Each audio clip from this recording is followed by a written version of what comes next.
పని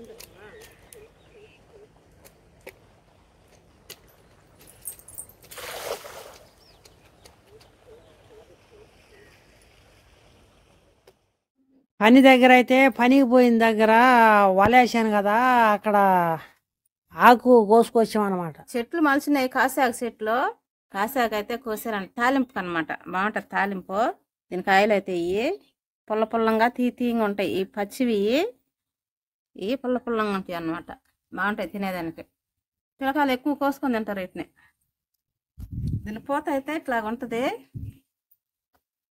పల్లెటూర్లలో కొంతమందికి తెలుసుంటుంది, కొంతమందికి తెలియదు. అయితే కొంతమంది తింటారా ఆకు అని అడిగారు. నేను కోస్తుంటేను తింటారు అని చెప్పాను. తాలింపు పుల్లగూర పప్పు వేసుకొని చేసుకోవచ్చు ఆకుని అనమాట. కాసి ఆకు ఆకు అయితేను